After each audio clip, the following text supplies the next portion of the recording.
Olá, na aula de hoje nós vamos aprender sobre a avaliação do paciente. Basicamente, a gente tem 3 formas de avaliar o paciente dentro do escopo da psicopatologia. Nós vamos trabalhar com a entrevista, com a observação e com o exame do estado mental.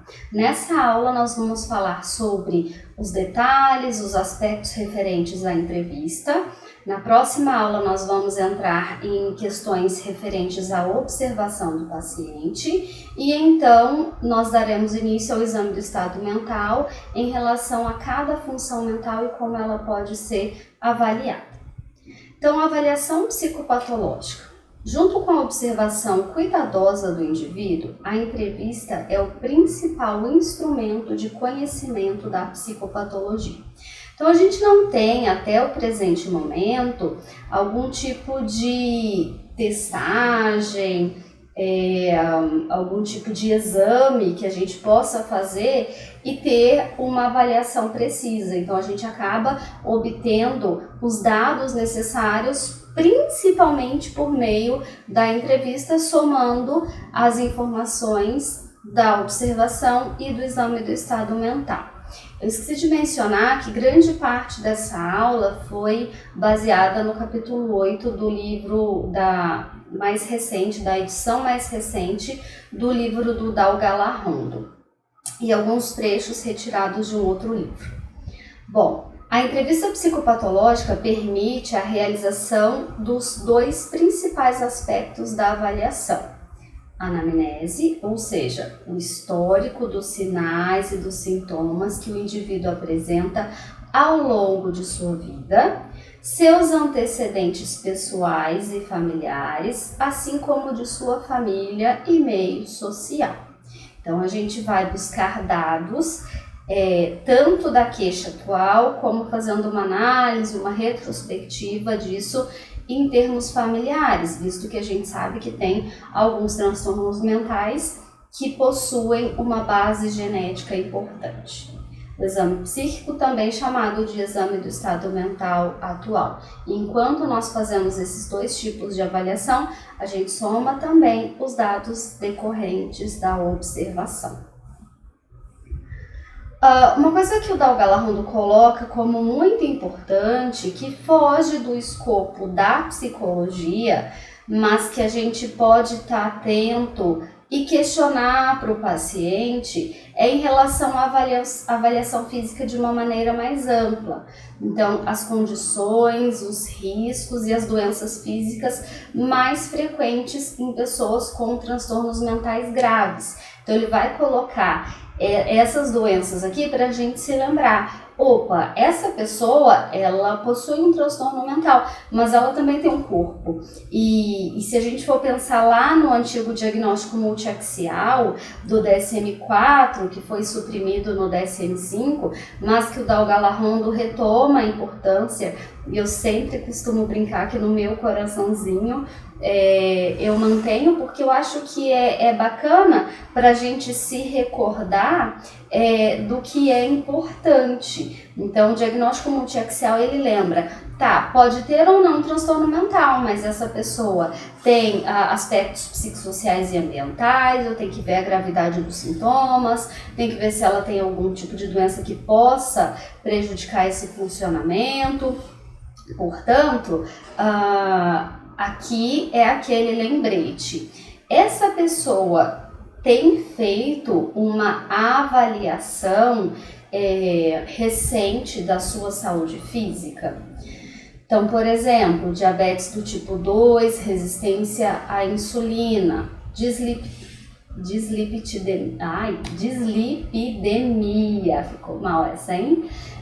Doenças cardiovasculares, hipertensão arterial, arritmias cardíacas, neoplasias malignas, HIV e AIDS, hepatite C, osteoporose, obesidade, tabagismo. É muito comum quando a gente vai em hospitais psiquiátricos, em CAPs, a quantidade de pessoas com transtornos mentais graves que fazem uso do cigarro também. E uma coisa que sempre perguntamos assim nos diferentes hospitais psiquiátricos que eu já visitei, mas vocês permitem o uso do cigarro aqui dentro? E a maioria deles permite, porque diz que durante uma crise ou do controle ou da contenção de uma crise, você tirar o cigarro dificulta esse processo de recuperação. Então, muitos hospitais psiquiátricos que eu já visitei, tem lá o fumódromo, né, que seria a área em que está liberado o uso do cigarro, e eu vejo que é extremamente comum. Também uso de álcool e outras substâncias e efeitos colaterais dos psicofármacos. Até porque esses efeitos colaterais podem fazer com que o indivíduo abandone ou negligencie o tratamento. Por exemplo, boca seca, ganho de peso. Então, mulheres muitas vezes têm ganho de peso, eu não quero engordar, então eu vou parar de tomar medicação. Um problema comumente relatado pelos pacientes quando eu falo que eu sou paciente de CAPS ou quando eu falo que eu tenho um transtorno mental, eu tenho a impressão de que eu não tenho mais nada, que eu não posso ter nenhum outro tipo de problema de saúde. E a gente sabe que um problema de saúde, ele pode interferir no tratamento do transtorno mental, inclusive nos casos graves, e por isso que a gente tem que ter a clareza do quanto questões de saúde estão sendo bem cuidadas ou não. As patologias físicas são subdiagnosticadas, elas não costumam ser tão avaliadas, identificadas, por dificuldades em acessar os serviços gerais de saúde. Então, se a gente pensar num paciente sem plano de saúde, num paciente com esse atendimento pela rede, pelo SUS, é um paciente que talvez esteja no CAPS, que talvez eventualmente passe por alguma internação, mas que ele também frequenta a unidade básica de saúde, né, e que vai usar outros serviços da rede. E muitas vezes ele até gostaria de fazer esse acompanhamento ali no CAPS, mas não é o caso. Então, essa equipe de saúde, ela tem que estar preparada para olhar esse paciente de uma maneira mais integral. Um outro fator também pode ser o desgaste da família e o consequente descuido com a saúde do familiar com transtorno mental grave. Porque veja, se é um paciente que frequenta CAPS, por exemplo, que o deslocamento ele não consegue fazer sozinho, é a família que leva, é a família que busca. Então ela já tem uma demanda importante de cuidado e de atenção, e às vezes questões não tão aparentes ou que não tragam sintomas de imediato acabam passando despercebidos. Um outro problema também são dificuldades em comunicar objetivamente as queixas somáticas. Então, por exemplo, dor de cabeça, tá? Qual a região que dói? Você consegue identificar um lado dói mais do que o outro, momentos do dia, se há algum gatilho? Então, às vezes, o paciente ele sente algum incômodo, sente alguma dor, sente algum sintoma, mas ele não consegue comunicar exatamente aquilo que ele sente. E às vezes até os familiares acabam não achando importância ou não se detendo nessas queixas e acaba não buscando a ajuda necessária.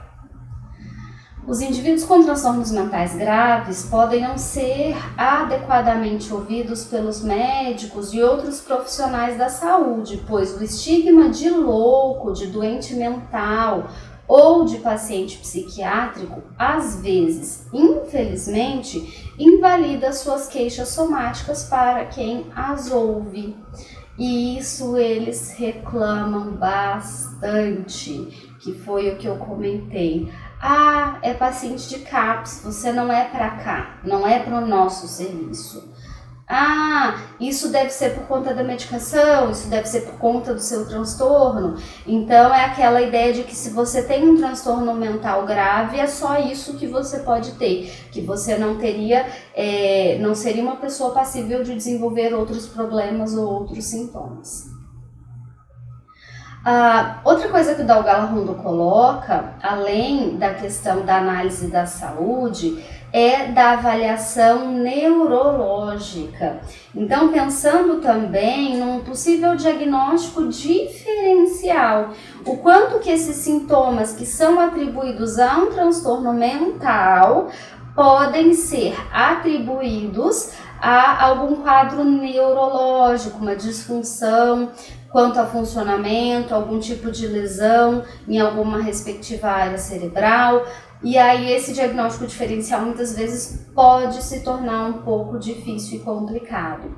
Se a gente for pensar em termos de SUS, essa avaliação mais abrangente, contendo diagnóstico diferencial, contendo avaliação neurológica, muitas vezes é bastante complicada e difícil de acontecer na prática, até por conta da sobrecarga na rede, né? Então, muitas vezes, por exemplo, a gente sempre comenta, um homem que venha com uma queixa de disfunção erétil, primeiro a gente elimina causas físicas, para então pensar numa causa psicológica. Um indivíduo que tem uma queixa de transtorno do sono, de insônia, primeiro a gente teria que pedir uma polissonografia, teria que avaliar alguma questão mais física, fisiológica, para depois atribuir, por exemplo, como consequência de um quadro de ansiedade. Poderia se dever a uma apneia do sono, por exemplo, ou a síndrome das pernas inquietas, enfim, algum outro transtorno do sono.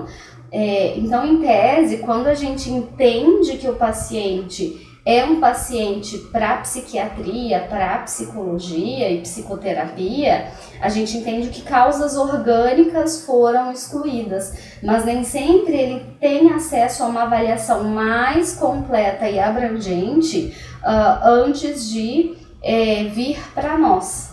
E isso é um problema importante. Quando a gente fala de um paciente que tem um poder aquisitivo maior, que tem plano de saúde, que tem acesso a serviços particulares, esse problema se atenua um pouco. Mas muitas vezes a gente tem uma dificuldade de acesso a profissionais qualificados para auxiliar no diagnóstico diferencial. Então, eu vejo que isso é um problema importante.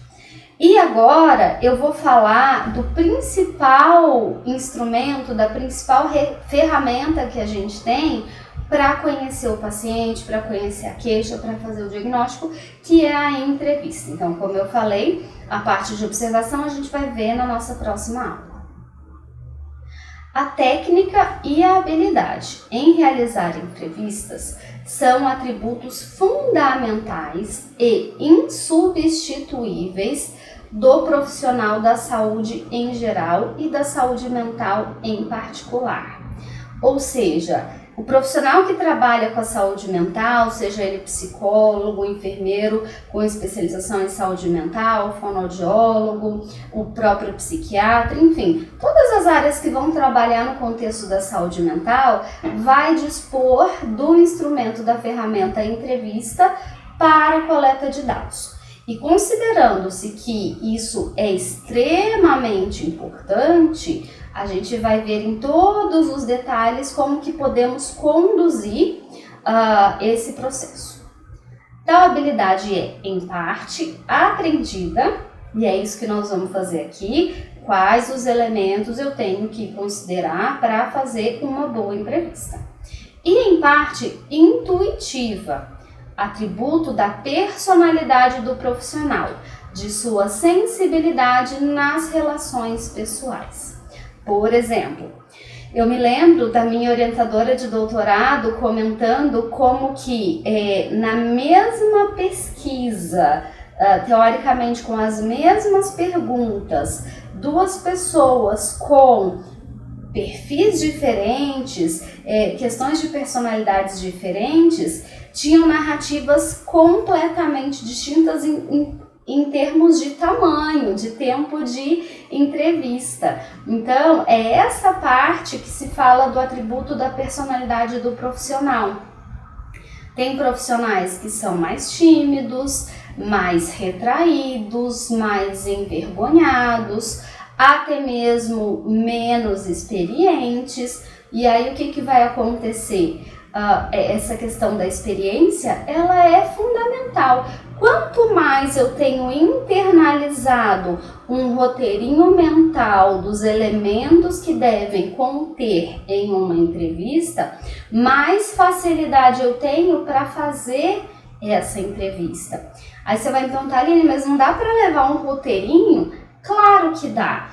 Mas se eu ficar muito preso nesse recurso externo, que seria o roteirinho dos elementos contidos na entrevista, às vezes eu perco o indivíduo. Se eu gasto muito combustível mental, digamos assim, pensando qual é a próxima pergunta, o que eu tenho que perguntar na sequência, ao mesmo tempo em que eu presto atenção na resposta do indivíduo. Eu costumo dizer que para quem está começando, esse processo de entrevista inicial é extremamente desesperador. Por quê? Imagina, você tem uma série de itens que você precisa se lembrar de questionar para o indivíduo. Você tem um discurso, uma narrativa que ele te traz. Você tem que prestar atenção no conteúdo da resposta, na parte não verbal, que é o que a gente vai ver na próxima aula, e às vezes você precisa entrar um pouco mais no assunto para entender melhor uma sequência lógica, uma informação que faltou, e aí talvez você se esqueça da próxima pergunta que estaria ali, ou você segue, daqui a pouco você já perguntou uma coisa que está planejada lá na frente. Então veja que ciência e arte, como diz o Scott Kellogg, que trabalha na área da técnica da cadeira transformacional. Nada a ver com essa nossa aula daqui, mas eu lembrei dele, né? Que eu tenho um roteiro estruturado, eu tenho elementos que devem constar da minha avaliação, mas o como fazer vai variar conforme cada indivíduo. A habilidade do entrevistador se revela pelas perguntas que formula, por aquelas que evita formular e pela decisão de quando e como falar ou apenas calar. E isso varia muito também entre abordagens. Então, por exemplo, a abordagem que eu trabalho, que é mais voltada para as terapias cognitivo-comportamentais e de terceira onda dentro desse modelo mais abrangente, o profissional ele tem um papel extremamente ativo na investigação, na busca da informação. Outros modelos teóricos, eles vão enfatizar, às vezes, o protagonismo do paciente, no sentido de que ele vai trazer e eu estou ali para ouvi-lo sem julgamento, mas, digamos assim, cutucando muito menos, questionando muito menos, tendo atenção para onde que vai o fluxo da informação que ele me traz. Então, eu tenho diferenças em relação a modelos teóricos, eu tenho diferenças em relação à personalidade dos indivíduos, dos entrevistadores e também da experiência clínica que eles têm. Também é atributo essencial do entrevistador a capacidade de estabelecer uma relação ao mesmo tempo empática e tecnicamente útil para a prática clínica. Como assim? Eu vejo muito com alunos que estão iniciando o processo clínico. Mas eu vou perguntar tal coisa, né? Isso aparece muito na investigação de queixas sexuais e também na questão de tentativa ou ideação suicida. Mas eu vou perguntar isso e o paciente não vai ficar constrangido? Mas como que eu pergunto? Perguntando, né? E aí se o paciente chorar, bom, se o paciente chorar, leve um lenço e deixe à disposição para que ele pegue esse lenço, caso ele sinta necessidade. Ou às vezes a pessoa fica com medo de continuar entrando na queixa e a pessoa ficar ainda mais emocionada. E tem pessoas que falam muito, tem pessoas que falam pouco, tem pessoas que entram no início da entrevista e mal se pergunta o nome, elas já começam a chorar. E aí o iniciante fica perdido, tipo, e agora? O que eu faço? Começou a chorar, eu consolo, eu dou o lenço, eu espero a pessoa pedir o lenço, né? E agora, ainda mais que a gente está com muitos atendimentos online, tem um lencinho virtual, tem uma teclinha que eu vou lá apertar para oferecer o lenço para essa pessoa, né? Então, essa empatia, o conseguir sentir essa dor, o conseguir trazer para a pessoa que está ali me narrando aquela dificuldade, que eu entendo quão doloroso foi aquilo que a pessoa passou. Mas ao mesmo tempo, eu não posso simular, tem que ser algo natural. Mas ao mesmo tempo, eu não posso me envolver demais. Então esse limite entre me envolver demais com a história da pessoa ou, como que eu posso dizer, perguntar o que tem que ser perguntado, para quem está começando é um limiar muito difícil. Outra coisa importante, a questão da neutralidade, né? Eu me lembro na minha época de graduação, eu sei que faz tempo já, mas enfim, eu lia muitos livros falando da questão da neutralidade, mas essa neutralidade ela é questionada. Ou seja, imagina que você está contando uma situação grave, por exemplo, um abuso sexual, e o teu terapeuta com a mesma cara, com a mesma expressão facial de quando você dava os seus dados de identificação, tipo, como é que a pessoa vai se sentir, né? Ao mesmo tempo, se eu tenho expressões faciais de horror, quer dizer, como é que a pessoa vai se sentir? Então, todos esses detalhes, eles vão sendo ajustados conforme a experiência, conforme o clínico, o psicólogo, enfim, o psiquiatra, ele vai se sintonizando com a resposta do paciente. Então, muitas vezes ele começa a contar algo muito triste, talvez diminuir o tom da minha voz. O tom da minha voz enquanto eu dou uma aula é diferente do tom da minha voz enquanto eu ouço uma pessoa. Então, a gente vai adquirindo essa experiência que vai favorecendo essa vinculação necessária para a coleta de informações. A entrevista, ela objetiva fornecer elementos para a formulação diagnóstica, incluindo a descrição detalhada dos sintomas e a identificação dos fatores predisponentes, precipitantes e perpetuantes da doença. Ou seja, a gente vai ver lá na frente exemplos de perguntas que a gente pode fazer para o paciente, mas, por exemplo, quais são os sintomas? Desde quando eles apareceram? Você consegue identificar algum possível gatilho, algo que aconteceu ali próximo ao início dos sintomas? Se for olhar lá na tua história de vida, o que pode ter contribuído para o início desses sintomas? E hoje na tua vida, o que acaba mantendo essas dificuldades que você me traz? Então, são perguntas para eu entender o histórico, o que aconteceu próximo ao início dos sintomas e o que eu tenho mantido esses sintomas. É fundamental que o profissional possa estar em condições de acolher o paciente em seu sofrimento, de ouvi-lo realmente, escutando-o em suas dificuldades e idiosincrasias. Então, a sensação que a gente tem quando está com o paciente é de que nada mais existe ao redor.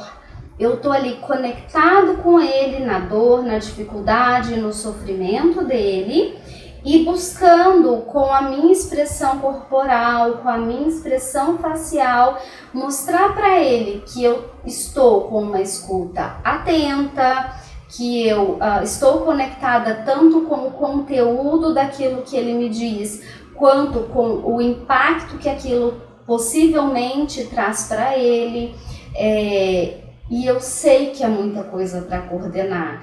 Então, quando a gente pega um estudante que vai iniciar um estágio, que vai fazer as primeiras entrevistas, além de tudo que a pessoa traz, tem os pensamentos, as reações fisiológicas. Será que eu estou fazendo direito? Será que ele vai perceber que eu estou ansioso? Ixi, agora eu viajei, eu não prestei atenção no que ele falou. Enfim, então o que eu sempre digo é, se você precisar escolher entre a conexão com essa pessoa e um roteiro mais técnico, escolha pela conexão, porque muito provavelmente, claro, dependendo do serviço que você estiver inserido, você vai ter outras oportunidades de encontrar com essa pessoa e aí perguntar informações que tenham faltado no primeiro encontro. Agora, se esse primeiro encontro foi ruim, se não houve uma relação bem de confiança desenvolvida, a segunda chance ela se torna menos provável de acontecer.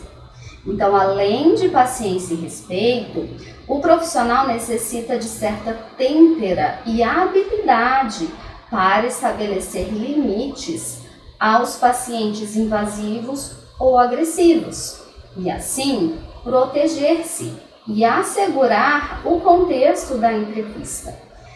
Então, por exemplo, na psicologia a gente costuma ter muito mais mulheres do que homens. E aí, vamos imaginar coisas que podem acontecer. Pode acontecer de um homem, na primeira entrevista, passar uma cantada, não só com as mulheres, mas com os homens também, especialmente as alunas mais jovens, né? Por isso que a gente alerta muitas vezes em relação à própria vestimenta, que não seja nada transparente, que não seja nada curto ou decotado, para que o foco seja o cuidado com o paciente, não a pessoa do terapeuta. Outras questões, como comportamento agressivo ou invasivo. Então, às vezes o paciente, até numa ansiedade ou até para formar algum tipo de vínculo, pode perguntar: você é casado? Você tem filhos? Nossa, você parece tão nova, já está formado, enfim. Então, são perguntas que muitas vezes a pessoa não vai preparada e fica um tanto desconcertada. E a gente tem que ser educado e elegante, né? Então, por exemplo, quando a pessoa me faz uma pergunta e eu ignoro, é deselegante. Finjo que não ouvi, é deselegante. Não respondo, é deselegante. Mas também eu não estou ali para falar da minha vida. Então, por exemplo, no meu caso, eu uso aliança, a pessoa vai ver a aliança. Você é casada? Sim, eu sou casada.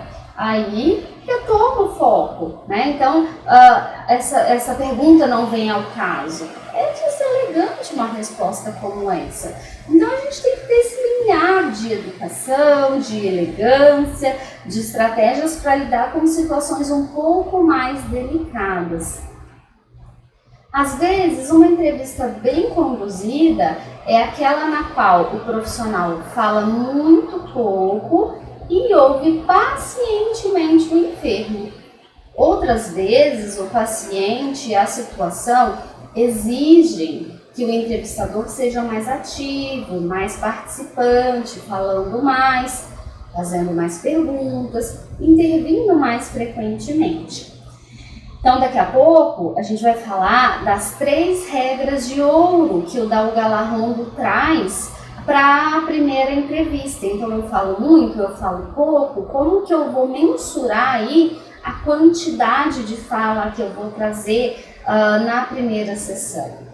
O que eu sempre recomendo, e o próprio Dal Galarrondo também recomenda, é que a gente deixe a primeira entrevista um tanto mais livre, mais fluida. Embora eu tenha dados de identificação, embora eu tenha algumas perguntas que naturalmente são feitas no início do atendimento, e é até bom para quebrar um pouco do gelo, para o paciente se sentir um pouco mais direcionado aí nessa entrevista.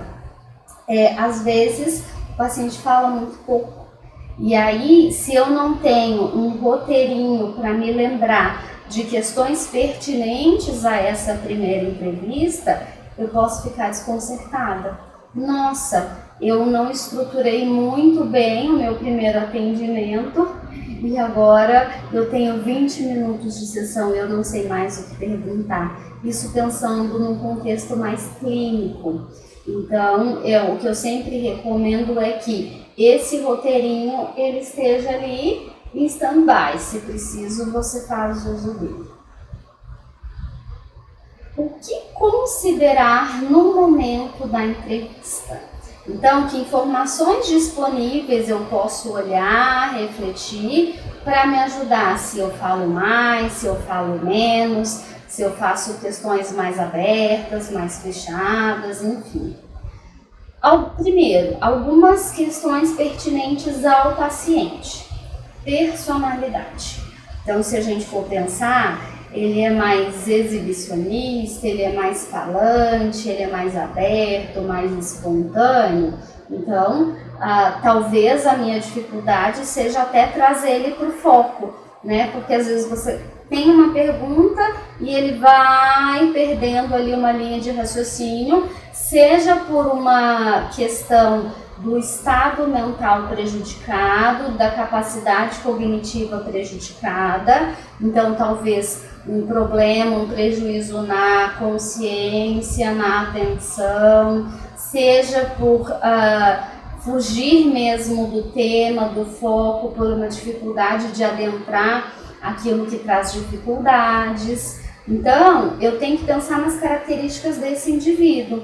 Se ele está com o estado mental comprometido, se ele está extremamente ansioso, se ele tem uma capacidade cognitiva comprometida, como por exemplo, talvez um quadro demencial, ele vai ter dificuldades de seguir o raciocínio lógico, de prestar algumas informações. Então aí eu já sei que talvez eu vou ter que contar com a informação de outras pessoas. E esses elementos eles são fundamentais para saber se a pessoa está em condições de ter uma entrevista mais aberta ou se eu vou precisar fazer questões mais pontuais para essa pessoa. O contexto institucional da entrevista. Caso a entrevista se realize, por exemplo, num pronto-socorro, em uma enfermaria, em um ambulatório, centro de saúde, no CAPS, consultório particular, consultório de rua, ou seja, às vezes a pessoa pode estar em uma crise psicótica e alguém na rua liga para o serviço de emergência e o serviço de emergência vem avaliar essa pessoa. Então, esse primeiro momento da entrevista, da avaliação, é feito ali na ambulância mesmo. E aí, talvez ela esteja sob efeito de substância, talvez ela esteja agressiva, essa demanda de atendimento não partir dela. Talvez eu esteja num local onde não há muita privacidade. A gente viveu isso muito nos CAPs de uma maneira geral. A estrutura dos CAPs, em geral, não são muito boas. Não se tem uma diversidade, uma quantidade de salas suficientes para todos os profissionais. Então, muitas vezes você está conduzindo uma entrevista com o paciente, você até pode colocar, por exemplo, que a sala está ocupada e alguém sistematicamente entra ali para pegar alguma coisa, algum material para uma dinâmica que esteja acontecendo em uma outra sala, ou é uma sala que os funcionários deixam os próprios pertences, aí tem que entrar para pegar alguma coisa, enfim. Então o que a gente vê muitas vezes é que esse setting, ele não é o ideal em boa parte dos casos. Às vezes, eu vou passar, por exemplo, num leito de internação. E aí não é às vezes um apartamento, e aí eu tenho colega do lado, eu tenho familiar do colega, eu tenho familiar do próprio paciente, então nem sempre eu tenho tempo, como a gente imagina numa sessão clínica de 50 minutos a 1 hora, nem sempre eu tenho a privacidade, o setting adequado. No serviço público, às vezes não tem o ar-condicionado, às vezes é um ventilador e está muito quente, enfim, então tudo isso vai influenciar. Outra coisa, qual que é o objetivo da entrevista? Né? É o diagnóstico clínico, então eu estou ali para avaliar essa queixa, para verificar se tem algum transtorno mental, algo do tipo. É o estabelecimento de vínculo terapêutico inicial, então eu vou ser o técnico de referência daquela pessoa e esse primeiro encontro vai ser mais para a gente se apresentar, para eu saber da queixa.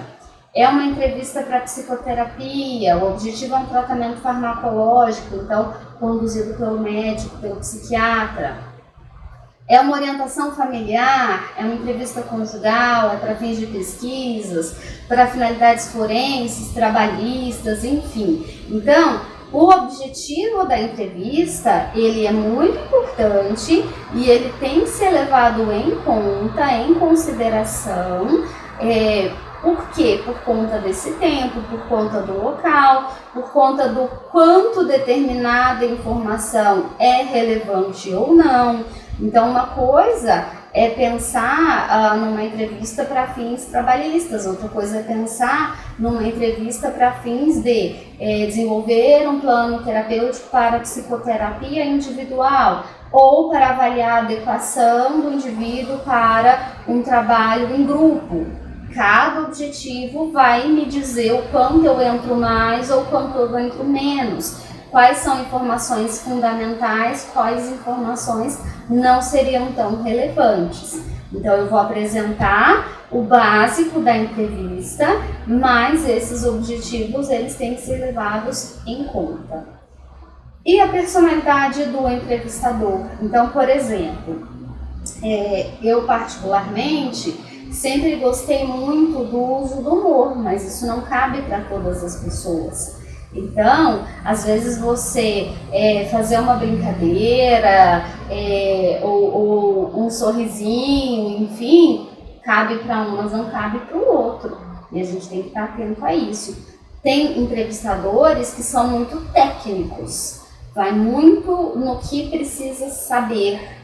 Tem entrevistadores que já gostam mais de fazer uma quebra de gelo, de ter uma conversação mais neutra no início, para dali começar a observar o paciente, ainda sem informações muito voltadas para a demanda. Então, essa personalidade do entrevistador também vai influenciar em como essa entrevista vai ser conduzida.